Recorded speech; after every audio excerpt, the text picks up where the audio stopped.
오늘 이 말씀은요, 남쪽 유다 나라, 그러니까 우리가 알고 있는 북이스라엘과 남유다가 이제 갈라졌었잖아요. 남유다 나라의 제 13대의 왕, 이게 누구였냐면 오늘 말씀에 나오는 히스기야라고 하는 왕이 등장을 하게 됩니다. 이 히스기야는 13대 왕으로서 25살 때에 이제 왕 위에 오르게 됩니다. 왕 위에 오르면서 이 히스기야 왕은 어떤 것을 행하게 하냐면 하나님의 성전, 더럽혀져 있었던 성전, 문이 닫혀져 있었던 이 성전을 문을 여는 작업을 하게 됩니다.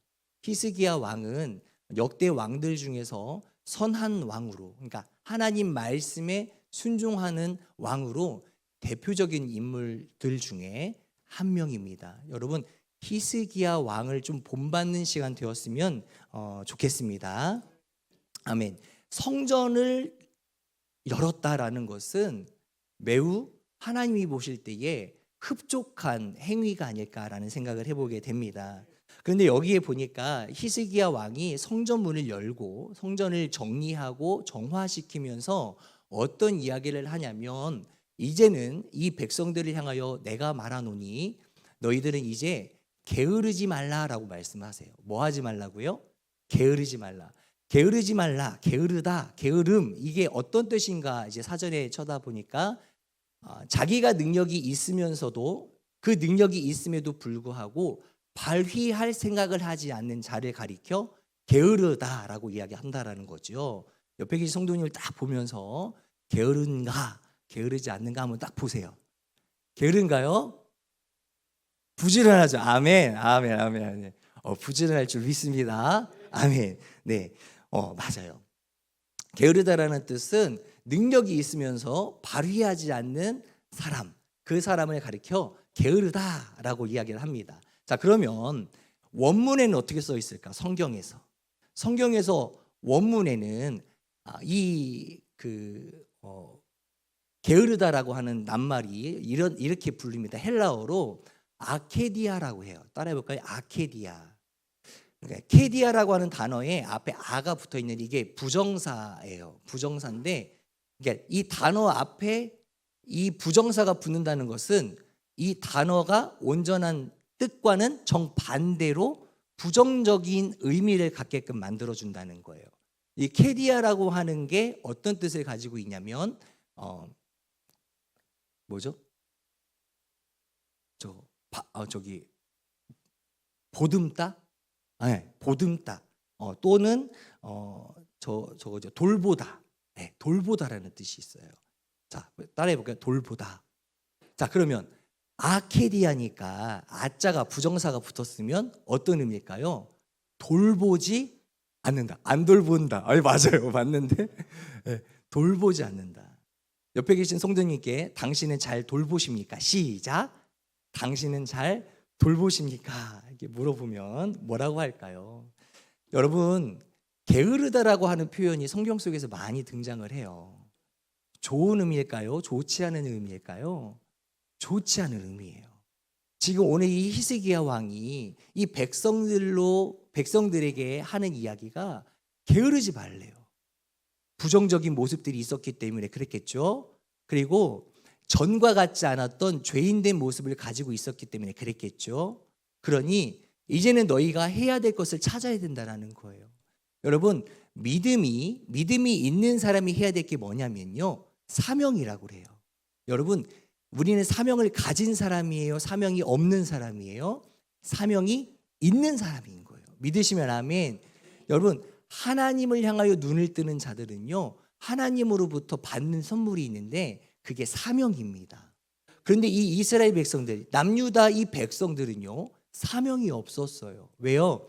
하나님과의 그 관계가 친밀하지 않다 보니까 하나님을 등지는 행위가 있었고, 그러다 보니까 하나님을 의지하기보다는 다른 우상들을 섬기는 잘못된 불신앙을 저질렀던 것이 이 시대의 백성들의 모습이었다라는 것을 우리가 조금 기억했으면 좋겠습니다.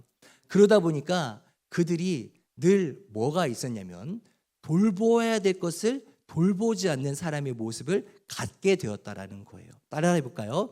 돌보아야 될 것을 돌보지 못하는 그러한 인생을 살아갔던 게 이 시대의 남유다의 백성들의 모습이었다라는 것을 기억했으면 좋겠습니다. 그래서 이야기하는 거예요. 야, 돌보아야 돼. 다시 돌보아야 돼. 무엇을 이들은 돌보지 않았을까? 히스기야 왕은요, 백성들이 하나님을 떠남으로써 겪었던 영적인 황폐함을 바라보면서 다시 하나님께로 돌아가야 한다라고 오늘 말씀을 통해 강하게 외치고 있습니다. 이스라엘의 영적 게으름이 결국 공동체 전체의 고통을 가져왔다는 사실은 우리들에게 있어서 큰 그리고 중요한 교훈이라는 것입니다.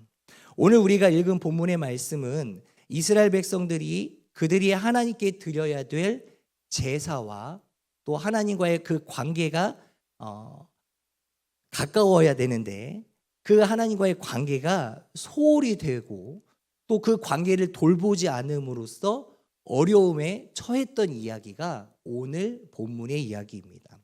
오늘 6절과 7절의 말씀을 그래서 다시 한번 읽어보도록 하겠습니다. 6절 7절 시작. 우리 조상들이 범죄하여 우리 하나님 여호와 보시기에 뭐를 행하여 악을 행하고 하나님을 뭐하고 버리고 얼굴을 어떻게 하고 돌리고 여호와의 성소를 어떻게 했죠? 등졌어요. 7절의 말씀에 보면 낭실물, 낭실이 뭐냐면 입구, 출입구예요. 출입구. 요즘으로 말하면 현관인데 현관 문을 열면 사람이 들어오겠지만 닫으면 어떻게 되겠어요? 못 들어오는 거예요. 자, 낭실문을 뭐하며 닫으며 등불을 뭐하고 끄고 성소에서 뭐하지 않고 분향하지 아니하며 그래서 이스라엘 하나님의 번제를 뭐하는 거예요? 드리지 아니한다. 이들의 처음부터 끝까지, 그러니까 6절부터 7절의 처음부터 끝까지 쭉 읽다가 보면 이 사람들이 믿음 생활을 어떻게 해왔는지를 볼 수가 있는 대목이라는 거예요. 성전의 문이 닫혔다라는 것은 동시에 어떤 의미를 가지고 있냐면 하나님의 마음이, 하나님을 향한 내 마음이 동시에 닫혔다라는 것을 이야기하는 거예요. 그러니 열 수 없다라는 거죠. 그래서 나뿐만이 아니라 누구도 드나들 수 없다라는 거죠. 하나님의 성전을 돌보지 않았다라는 거예요. 여러분, 돌보지 않는 그 행위가 얼마나 큰 죄악인지 아십니까? 뒤에서 물론 이야기하겠지만, 자, 오늘 6절과 7절 말씀을 읽어보니 간단하게 이야기하면 그들은 예배하지 않았다라는 거예요. 그리고 하나님과의 관계가 올바르지 않았다라는 것을 의미하고 있다라는 내용입니다. 그동안 우리는 죄에 대해서 어떤 개념을 가지고 있으셨나요? 여러분, 죄하면 어떤 것을 죄로 생각하고 계시나요? 대부분 이렇게 생각하셨을 거예요. 어떤 잘못된 행동을 하는 것, 그것이 우리는 죄라고 일반적으로 이야기하지 않겠습니까? 그래서 누군가를 욕하고 누군가를 때리고 누군가를 왕따시키고 그리고 누군가를 무시하는 이런 행위들이 죄라고 우리가 일반적으로 개념적으로 생각하고 있는 부분이지 않을까라는 생각을 해본다라는 것입니다. 그런데 오늘 유다 백성들은요, 하나님 앞에 죄를 지었대요. 죄를 지었는데 어떤 죄를 이야기하냐면요, 하나님 앞에서 아무것도 하지 않았다라고 이야기를 들었던 것을 보니 아무것도 하지 않은 것 또한 뭐가 된다? 죄가 될 수 있다라는 거예요. 물론 아무것도 안 하면 죄가 안 될 수도 있겠지만 상황에 따라 때에 따라, 그런데 믿음의 시각으로 바라본다면, 믿음이 있는 사람의 시각으로 본다면 하나님 앞에서 아무것도 하지 않는 것 또한 뭐가 된다? 죄가 된다라고 알 수 있다는 거예요. 그래서 6절을 다시 한번 보면 범죄라는 말, 그리고 여호와 보시기에 뭐를 했다? 악을 했고 하나님을 뭐하고? 버리고 얼굴을 돌리고 여호와의 성소를 등졌고 또 문을 닫았고 등불을 껐고 분향하지 않았다. 그리고 결국 번제를 드리지 못하게 되었다. 다시 말하면 아무것도 하지 않았다. 이것은 신약 성경에 와서도 계속 연결되는 이야기들인데요. 수많은 이야기들이 있어요. 아무것도 하지 않는 것에 대한. 그런데 그 중에서 저는 오늘 달란트 비유를 가지고 왔어요. 달란트 비유는 여러분들 잘 아시는 것처럼 주인이 먼 여행을 떠나기 전에 자신들의 밑에 사람들을 불러서 한 사람에게는 5달란트를, 한 사람에게는 2달란트를, 한 사람에게는 1달란트를 나눠 주어요. 그리고 그 주인이 먼 길을 떠났다가 돌아오는 그날 정산을 하는 거죠. 5달란트 받은 자를 만났어요. 5달란트 받은 자는 몇 달란트를 남겼을까요? 5달란트를 남겼어요. 그리고 나서 2달란트 받은 자를 찾아갔더니 2달란트를 주었던 자도 2달란트를 더 남긴 것을 보면서 이 주인이 성경 말씀에 보면 이렇게 이야기해요. 잘하였도다 착하고 충성된 종아, 네가 적은 일에 충성하였음에 내가 많은 것을 너에게 맡기리니 내 주인의 즐거움에 참여할지어다. 아멘. 이렇게 칭찬을 듣게 됩니다. 그런데 문제는 1달란트 받은 자였어요. 여러분, 1달란트 받은 이 자는요, 주인에게 달란트를 받자마자 이것이 어떻게 될까 하여 뭐 했어요? 땅속에 깊이 숨겨두었어요. 그리고 주인이 돌아오는 날 그 땅속에 숨겨져 있던 달란트를 파서 주인에게 기쁜 마음으로 가져다 드렸어요. 그런데 이 주인이 뭐라고 이야기하냐면 5달란트 받은 자와 2달란트 받은 자처럼 대답을 해주거나 칭찬을 해주는 것이 아니라 책망을 하는 거예요. 뭐라고 하냐면 마태복음 25장 26절의 말씀에 보면 시작. 그 주인이 대답하여 이르되 악하고 게으른 종아, 나는 심지 않은 데서 거두고 해치지 않은 데서 모으는 줄로 네가 알았느냐라고 이야기하는 거예요. 자, 이 말씀 그대로 더 주세요. 자, 대답했는데 악하고 뭐 하는 자, 게으른 자가 또 등장을 합니다. 여러분, 게으르다. 자, 이것은 많은 설교자들이 이렇게 말씀을 하세요. 저도 또 동일한데요. 악하고 게으른 종이라는 말은 악하다, 죄라는 뜻이에요. 그런데 여러분, 이 죄와 게으르다라고 하는 이 단어를요, 동격으로 보고 있는 거예요. 게으르면 즉 그것은 죄가 되는 것이고, 게으른 자가 되면 그거는 죄인이 되는 거예요. 아무것도 하지 않았던 1달란트 받은 자는 하나님 앞에 책망을 받고 질책을 받는 거고, 결국은 이 뒤에 말씀에 뭐라고 나오냐면 쫓겨나는 거예요. 구별되어 버리는 거예요. 너는 더 이상 나의 자녀, 하나님의 백성으로 불릴 만한 제목이 되지 못하겠구나라고 하나님한테 잘못된 모습으로 인정받는 거예요.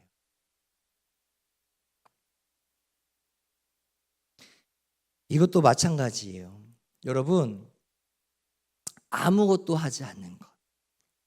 그래서 하나님을 소홀히 하고 하나님을 바라보지 않는 것. 그래서 성전을 등지게 되는 것. 그래서 하나님을 등지는 자가 되는 것. 그들도 죄를 지은 죄인이다 라고 오늘 말씀을 우리에게 알려주고 계십니다. 하나님과의 관계가 소홀해지면서 다가오게 되는 것이 있으니 바로 그것은 영적인 게으름이다. 우리는요, 무엇인가 목표가 생기면요, 눈이 커집니다. 그죠? 그리고 눈만 커지는 게 아니라 그것에 대해서 꽤 집중하게 됩니다. 그래서 한 번 빠지면 헤어나오지 못해요. 근데 그게 돈이면요, 돈에 빠지면 헤어나오지 못해요. 그게 인간의 사랑이면요, 사랑에 빠지면 헤어나오지 못해요. 그리고 일에 빠지면 일 중독이 되어서 일에서 헤어나오지 못하는 사람들을 자주 보게 됩니다. 목표가 생기고 또 계획이 서게 되면요, 사람은 누구나 집중하게 되어 있어요. 학원을 제가 운영하던 당시에 아이들과 1대1 상담을 참 많이 했습니다. 아이들에게 비전을 심어주고 그 비전을 아이들이 이야기하게 하고 그러면서 그거를 목표를 설정하게 만들어주는 거예요. 그래서 중학교, 초등학교 때는 10가지의 꿈을 적어와라. 중학교 때에는 5개의 꿈을 적어와라. 고등학교 때는 3개의 꿈을 적어와라. 그리고 과를 선택해서 대학을 가라. 그리고 거기서 구체화시켜서 하나로 만들어서 너의 직업을 선택하라. 이렇게 이야기를 하거든요. 근데 이렇게 상담할 때 애들이 이런 이야기를 해요. 원장님, 그때 원장이었어요, 제가. 원장님, 저는 의사가 꿈이에요. 멋있죠. 멋있죠. 그런데 그렇게 말을 하고 상담을 거치고 나서 얘 성적을 보니까 수학 점수가 20점인 거예요. 너무 심각한 거예요. 공부 좀 해야 되지 않겠니? 너 꿈이 뭐라고 그랬지? 네가 나한테? 전 의사가 될 거예요. 그렇지? 오케이. 다음 쪽지 시험을 봤는데 15점 나온 거. 왜 그럴까? 왜 그럴까? 왜 그럴까? 왜 그거밖에 안 나올까? 어느 날 보니까 학교에서 나머지 공부를 해요. 남아요. 열심히 공부를 하고 오는 것 같아요. 근데 저희 학원에서도 남습니다. 아이가 의사가 꿈이기 때문에 더 열심히 공부하려고 조금이라도 1시간이라도 더 하려고 공부해서 남아 있었던 게 아니라 못하니까 못해서 남는 거예요. 학교에서도 남고 학원에서도 남고 또 얘 숙제하는 거 보니까 숙제도 안 해와요. 그리고 맨날 지각하고 일주일에 한 번은 꼭 빠지지 않고요. 핑계대고 빠져요. 결석해요. 그런데 자기는 뭐가 된대요? 의사가 된대요. 왜 의사가 그 친구가 되고 싶었는지 아십니까, 여러분? 드라마를 보니까 주여가 나오네요. 자기가 좋아하는 배우가 의사로 나온 거예요. 자기가 의사가 되면 그 배우 같이 생긴 사람을 만날 수 있겠지라는 꿈이라고 봐야 되나요? 개꿈이라고 봐야 되나요?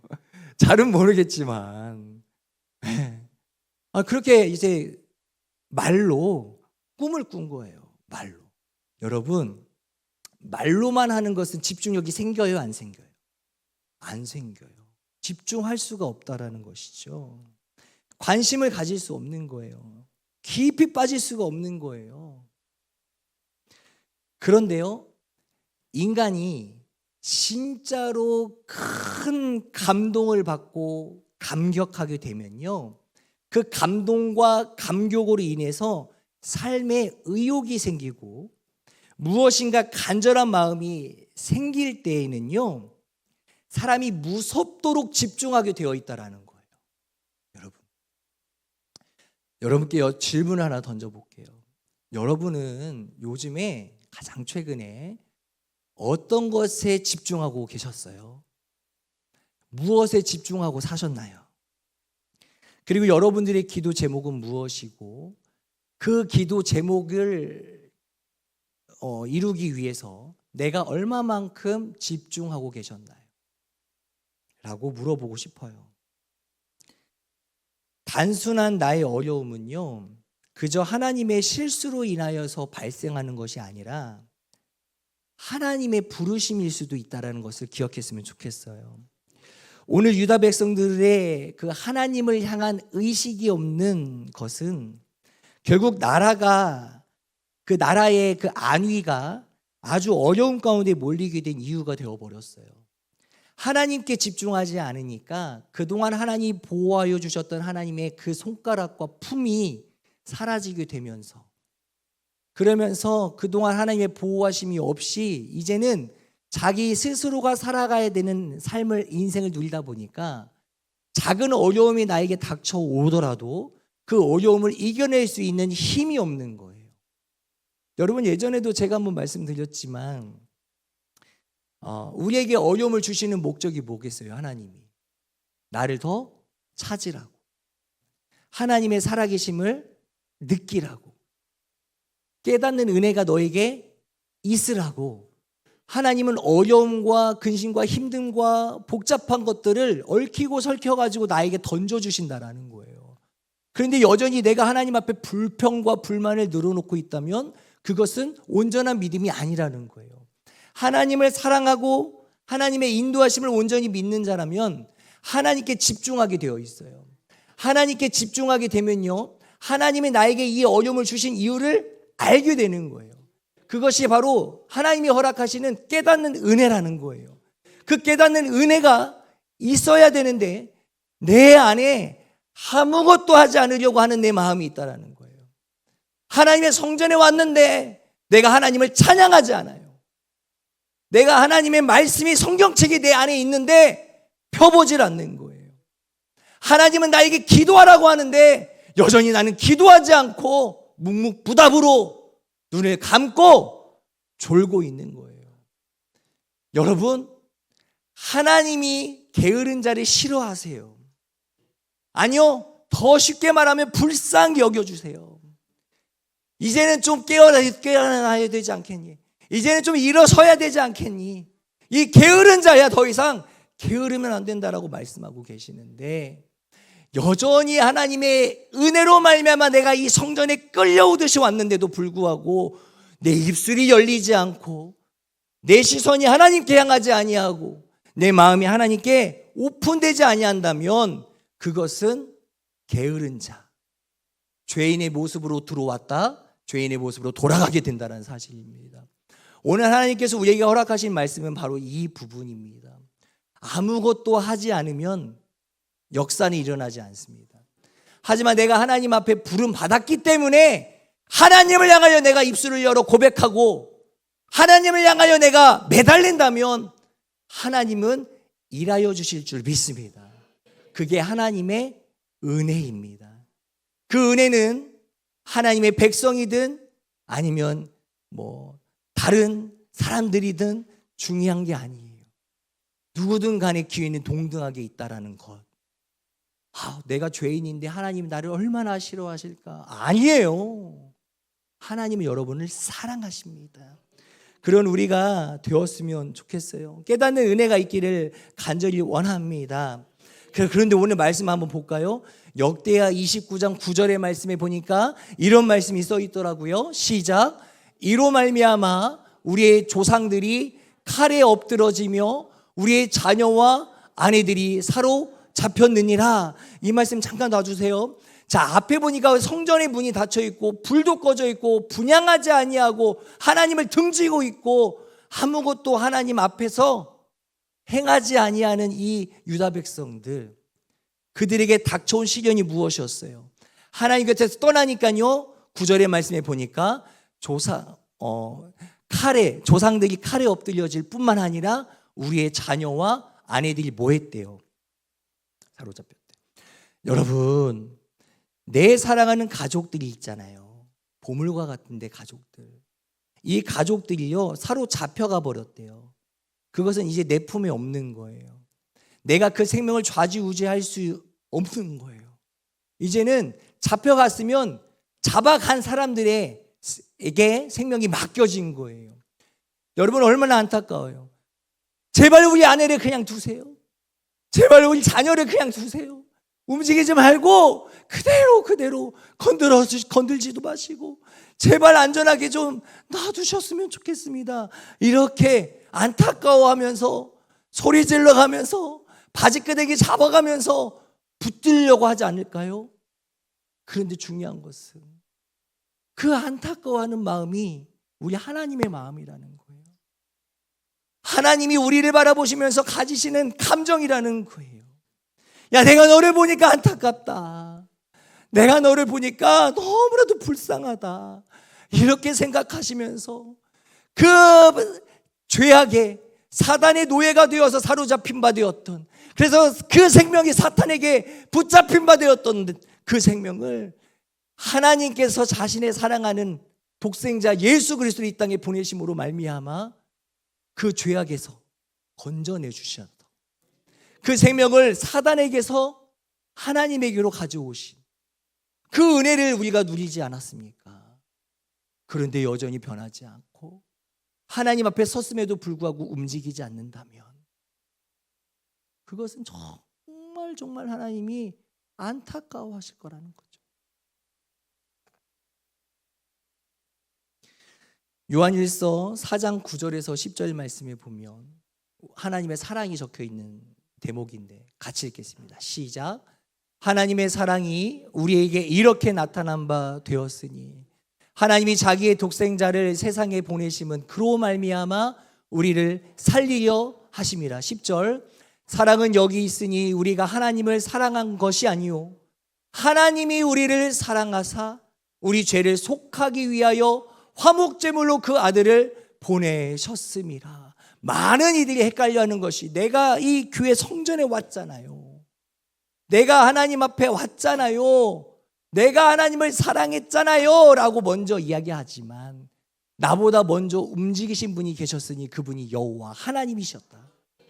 내가 하나님을 사랑한 것 같아 보였지만 이미 하나님이 나를 사랑하셨기 때문에 나도 하나님을 사랑할 수 있는 거예요.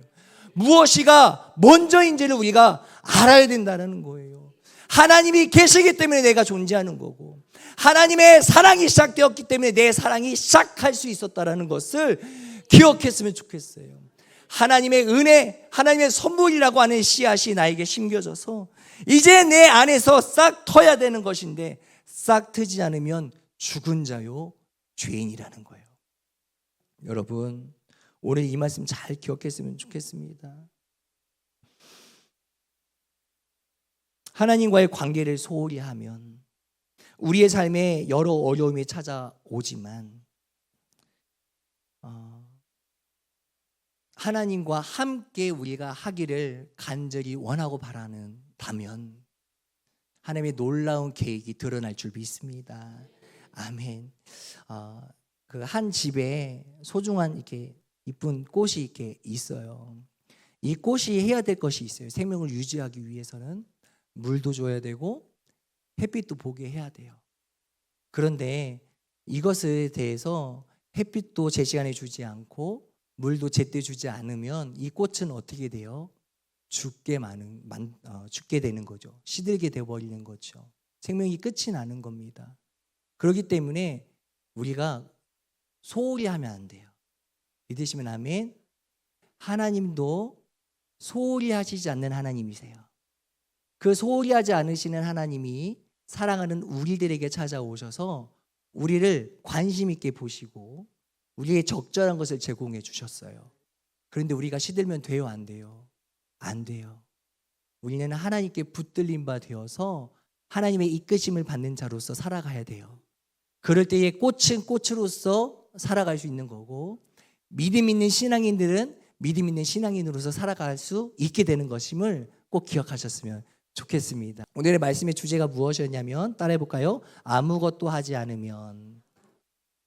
그 뒤에 말은 여러분들이 기도하시면서 붙여주셨으면 좋겠어요. 아무것도 하지 않으면 어떻게 될까? 아무것도 하지 않으면 어떻게 될까? 그래서 내가 오늘 기도를 어떻게 해야 되겠다 생각하셨으면 좋겠어요. 여러분, 성전에 와서 예배드리는 것은 마땅한 거예요. 그런데 예배드리지 못한다면 내가 영적으로 많이 죽어 있는 거예요. 하나님의 말씀을 들었는데 감격이 없고 감동이 없으면 그것 또한 내가 다른 생각에 빠져 있어서 그런 거예요. 하나님 앞에 집중하는 우리 모두가 되기를 원합니다. 하나님 앞에 집중하기 위해서는 내가 하나님을 바라봐야 돼요.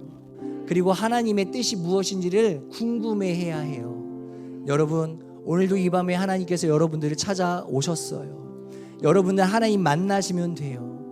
문을 닫고 불을 끄기보다, 등을 등지고 있는 것보다 하나님을 바라보는 여러분들 되시기를 소원합니다. 여러분들이 입술을 열어서 하나님과 대화를 시도하십시오. 하나님이 분명히 그 입술에 권세를 주셔서 그 입술로 고백하는 모든 것들을 주님께서 귀담아 들으실 거예요. 그리고 하나님의 때와 시기가 되었을 때 그 뜻을 분명히 이루어 주실 줄 믿습니다. 하나님을 의지하고 저쪽으로 주님께 더욱더 한 걸음 더 가까이 나아갈 수 있는 오늘 이 밤이 되기를 간절히 원합니다.